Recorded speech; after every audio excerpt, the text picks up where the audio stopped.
Houston was a wonderful option to go to because our program was inactive. However, we knew it was going to be different. We just didn't realize how different it was going to be. Arkansas Children's, they do a wonderful job at not only taking care of the patient's needs, but the family's needs also. Houston, we had to stay in hotels a lot. I slept in an ICU chair whenever I was down there by myself. My husband, he had to continue to work, and so we were living with our family divided. We moved to Houston for a short period of time and bought a camper and lived in a camper and just made it work. The team there was wonderful, but having our family divided and not having the family support here was just, it was hard. While we were in Houston, Hurricane Harvey hit. We were flooded into the med center, so there was no leaving the hospital. So I was isolated down there by myself for 10 days before my husband and our other child was able to make it through to us because all the road closings. And in return, the transplant became inactive. One thing I really appreciate about Arkansas Children's is even though we were no longer their patients or in their care, they still kept up with us. They did not forget about us.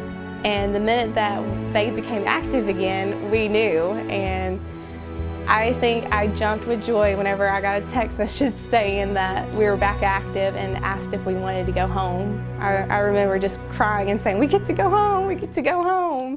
Arkansas Children's started heart transplants in 1990. So nearly 30 years ago. And over that time period, we have done 350 individual heart transplants. That is one of the greatest numbers in the country.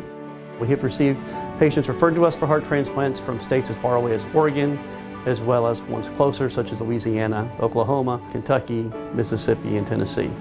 Reed has been listed here in Arkansas for about 50 days. So on Sunday evening, Reed started labor breathing, and immediately that's a red flag for a heart failure baby.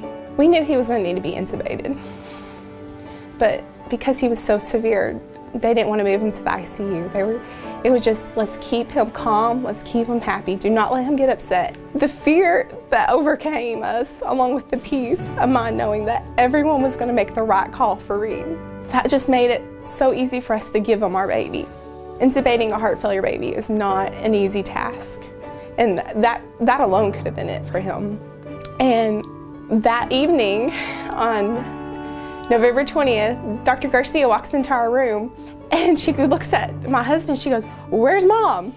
And I turned around where she could see me, and she goes, "We got the call, we got the call." And I just remember going to his bedside, and I was like, "Reed, we got you a heart."